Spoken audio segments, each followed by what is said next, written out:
Right, what you can see here is something I'm not fixing or phuxxing. Well, I'll probably have to fix it because I suspect I'm going to fux it, but it's actually going to be overhead lighting and a camera mount for this area so that I'm not side on when trying to do videos in this space, and also so I've got a bit more light so I can see what I'm doing.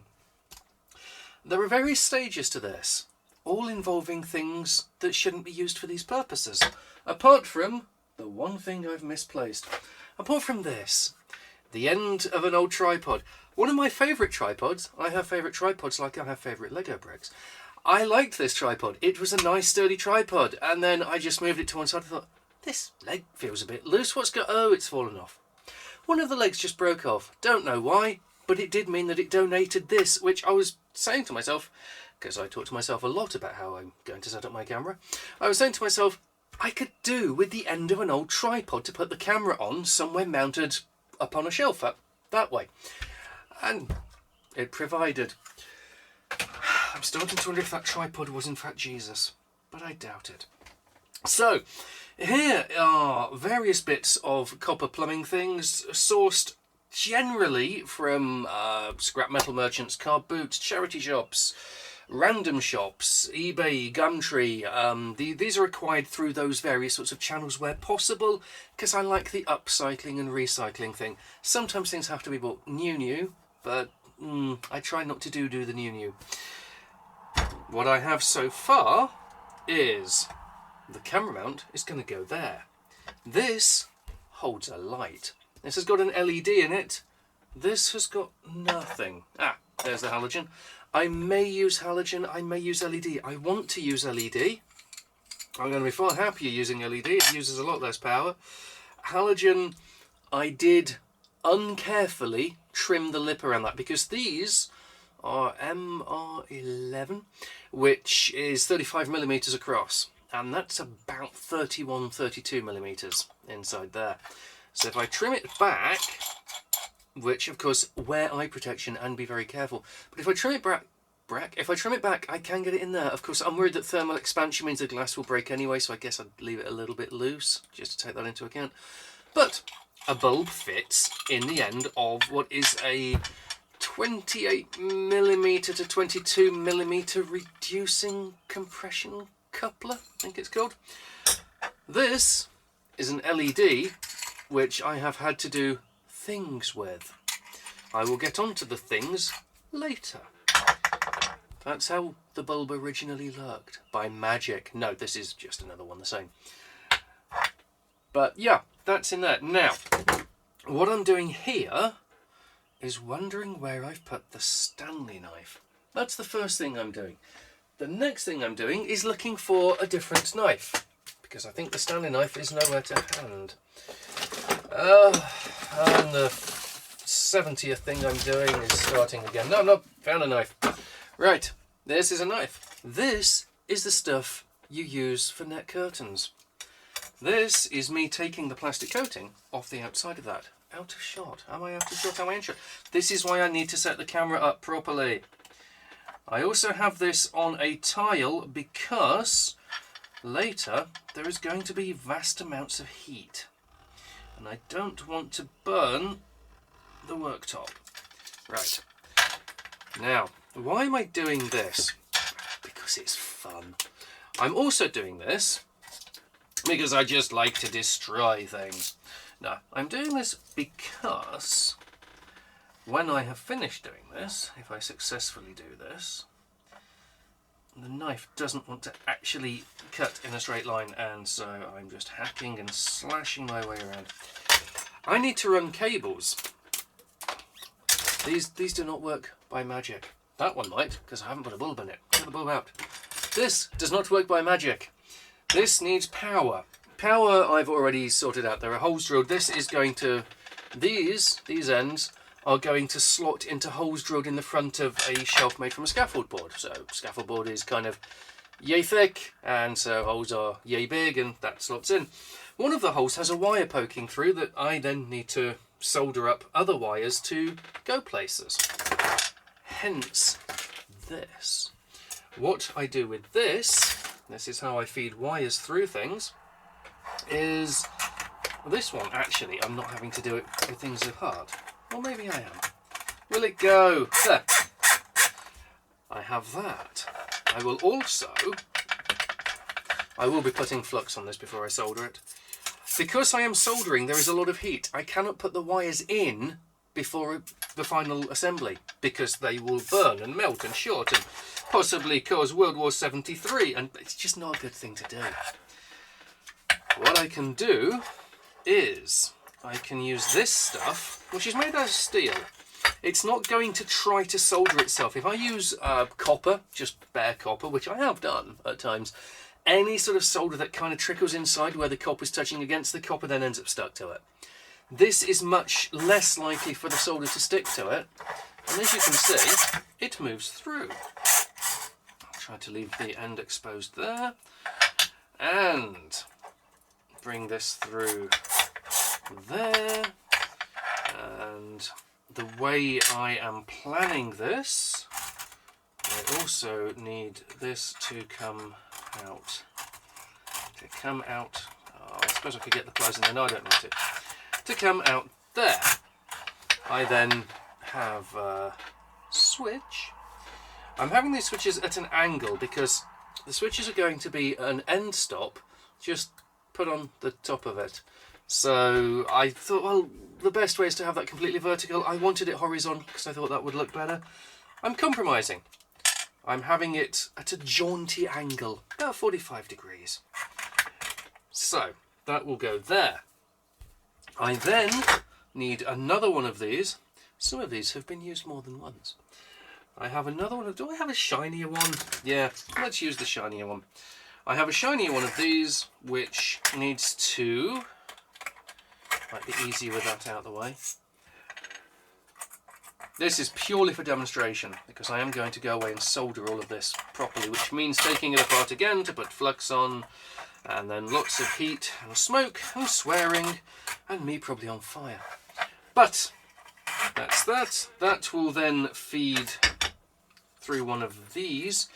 This I'm going to do after I've done all of this. I might even do this semi in situ.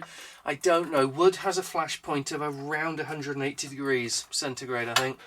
And the solder melts at about 230. And the touch that I use runs at something like 800 or 1000 or some crazy amount. So I don't know. But what you can see there is I now have the ability to pull a wire through there because I will solder. I will take the wire that I use in the end and I will push some of it up there, and then by applying lots and lots of heat and melty stuff it will solder itself to there and I can just pull it through. I will also be using lube. Now apparently you can get a lube for cable pulling and it's called something like cable pull through lube. I did not know that when I went into Superdrug and bought this. But this is what I will be using. It was this or KY jelly, and they're probably both as embarrassing to buy. And then you go, honestly, no, it's just for making lighting. And they, I don't believe you, sir. I don't wish to know what your proclivities are in the bedroom and what you think you're doing with your polished pipe and this lubrication. Just go away now. But I will be using that just to help things slide through a little bit better. That's what it's for. So yeah, I can, because I'm having to switch both sides, just because I like it. So there will be one wire drawn up and through, which it will do there, as you can see. And then there will be a wire drawn up here and through, and I have to cut another one of these and put it through there, and I've got that one and through there. And yeah, that's really my next stage.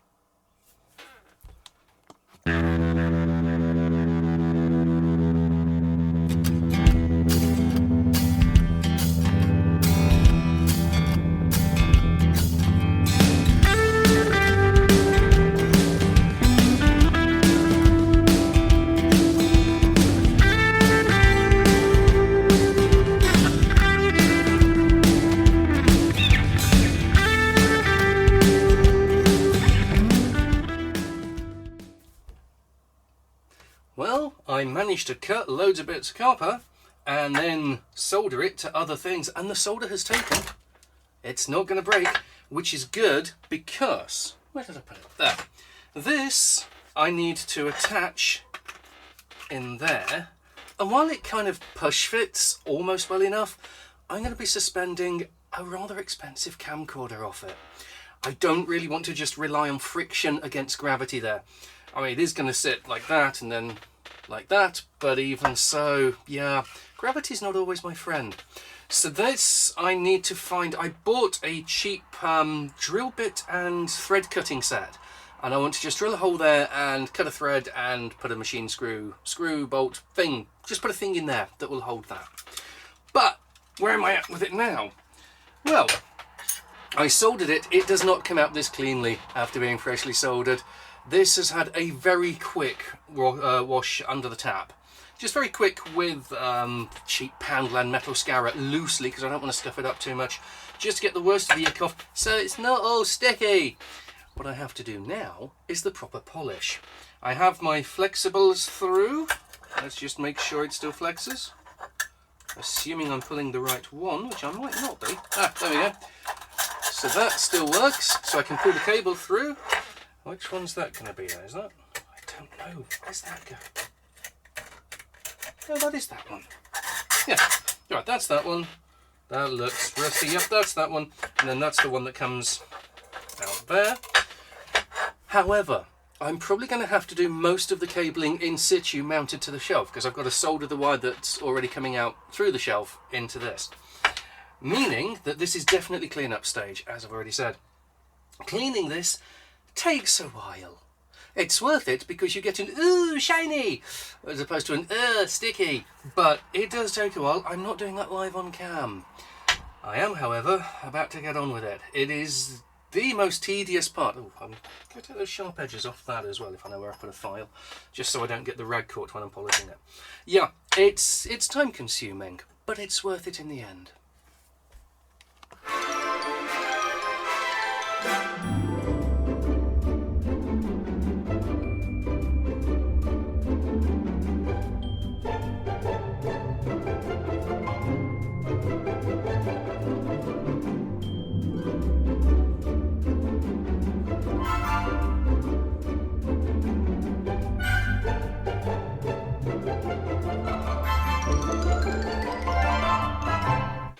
Well, I couldn't find my drill bit and thread tapping set anywhere, but I did find a random thread cutter that was something like 2BA, some random imperial ancient thing used in the pyramids, which seemed to fit M5, which is what the bolty machine screw things are.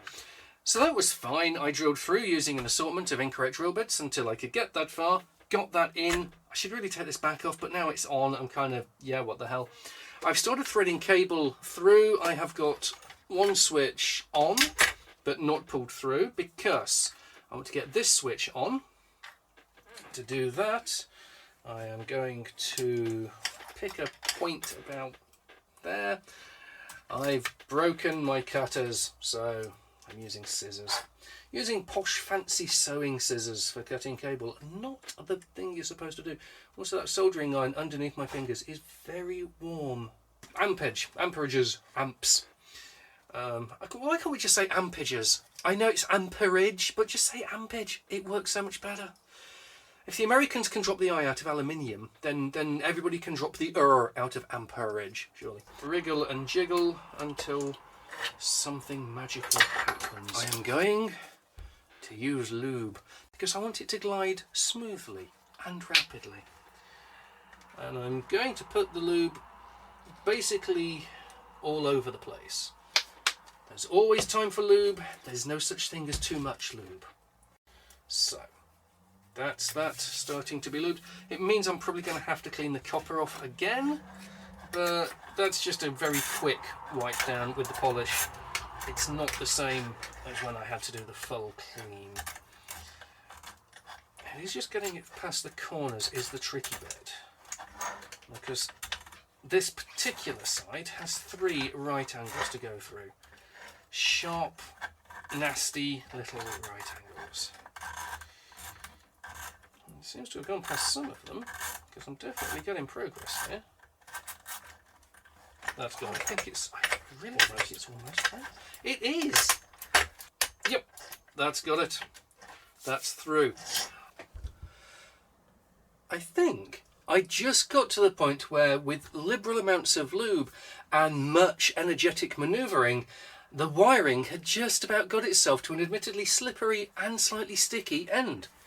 And since the battery then died and I thought I really need even to get on with this, I soldered up these wires, I sorted out the other end. I've just put little connectors on there with a bit of heat shrink so that I can, if I ever want to take this out, I don't think I will, but if I ever want to disconnect this, I can just disconnect them instead of having to cut a solder joint or something. These are leftovers from some fittings I bought to use somewhere else in a different room, and I thought I'd bought LEDs at the time because these run hot, they're not efficient. And I thought, well, if that fits in there, let me find those LEDs. And after about 17 years, I did manage to find where I'd hidden the LED. And I thought, okay, well, I'll have to trim the edge off the LED, obviously, but never mind, I'll put it. And then I realised it doesn't quite fit. I know this one also doesn't quite fit, but this one doesn't quite fit by less of a not quiteness than this one. However, I need to do that to this one now, and I have replaced the sound of one hand clapping with the slice of one blade cutting. Yeah, not going so good, so I'm going to hope that I can do it with these. These are obviously chunkier and blunter, but what I need to do is free the lens. It doesn't matter if the edge gets a little bit nicked up because that hides anyway. So I need to... if I do it facing me, I'm going to get just a constant face full of plastic. So I'm doing this away from me. Do you remember toy guns? It used to have a ricochet sound. I'm like, yes, oh, a toy gun that says that I'm a really bad shot and just shoot at rocks all the time. Okay, that's the diffuser off. I say diffuser, it's the lens. I don't know if that makes it go out more or in more, but there's that bit off. And then I could get this done quicker and be spending less time taking up video space cutting plastic. It sits in there. Now that sits in there. Here's the lensy thing. I don't want the lensy thing touching the LED, and at the moment,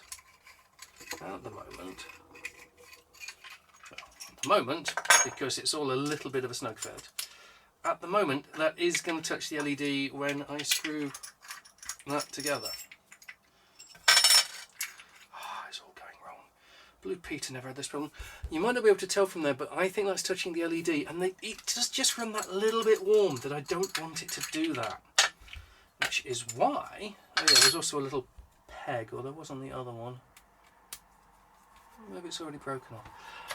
Which is why I have one of these. Now I need two of these because there are two lights. So, now I need a pencil that I just saw. Aha, there's a pencil. That is the sound of a blind. So what I need to do is just quickly, let's do it. It doesn't really matter which way around. I do this, I do that, I have a line, and I have a pipe cutter. Do you know what pipe cutters do? Yes, that's right. They make toast in the morning, but only in the morning. If you want toast in the evening, a pipe cutter's no use. If you want toast in the evening, you have to get some locking pliers. Oh, this is the one with the wonky blade. This doesn't have to be exact. So, this is how you use a pipe cutter. You put it on roughly where the line is. You tighten it, you turn. As it starts to feel like it's turning more easily, you tighten it a bit more and turn, and so on. You might have been able to see the inside of this pipe is kind of green. That's because this is reclaimed second-hand pipe. Probably shouldn't ever use it for plumbing because you don't know what's been through it before. But I'm not going to be drinking out of this. Well, I might be drinking that. If this goes horribly wrong, I am stopping up a couple of ends and filling it with rum. So that goes on there, that goes there, and then that will sit on top of that, distanced just a little bit from the lens, while still having enough space for everything to close up. Step is to put this on here. That's the next step because there's not much point putting the bulb on and then not being able to put that on. Well, I could do because I'd just have a floating bulb, but that would look like crap. I do that. This one I just have to reassemble. This side I have to assemble. I am Avengersing this. Slightly tricky. It's going to be a little bit awkward when it's fitted, but not horrifically so. Just got to be able to hook my finger behind there enough to put that in. Then that should have, there should be enough squish. Yeah, enough squish there to do that. The challenge comes from not having glued anything together and not wanting the diffuser to fall, or the lens to fall one way, or the copper piece to fall out, or the bulb to sod off. That's that one on. Need that, that and that.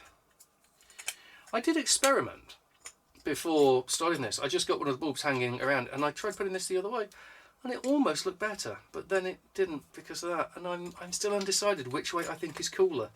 The way it's supposed to be, or just the way that leaves a little knobbly bit sticking out. Yeah, never convinced that knobbly bits sticking out are the most aesthetically pleasing ways to do things, but it's different. I'm only doing these finger tight because they only need to be finger tight.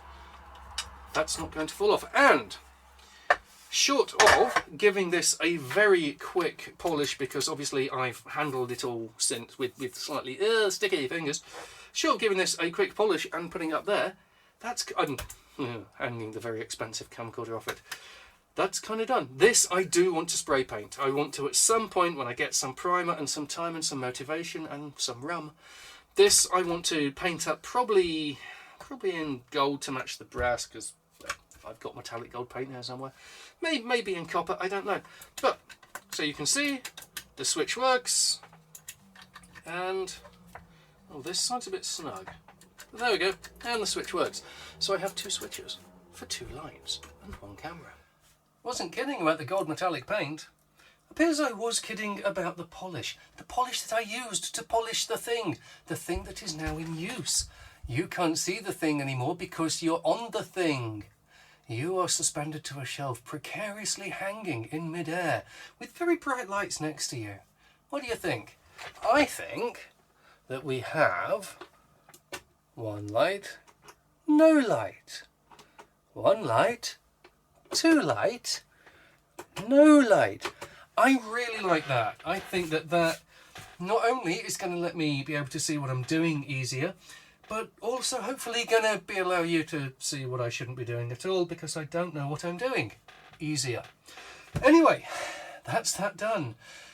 Dear God, it's been a long day, but it's been a worth it day. I found the gold paint. I've lost the polish. It isn't really a fixed or fuxed. I have lubricated my pipe. I have polished my pipe. And I have reached a satisfactory ending with my pipe, which I still think deserves a drink.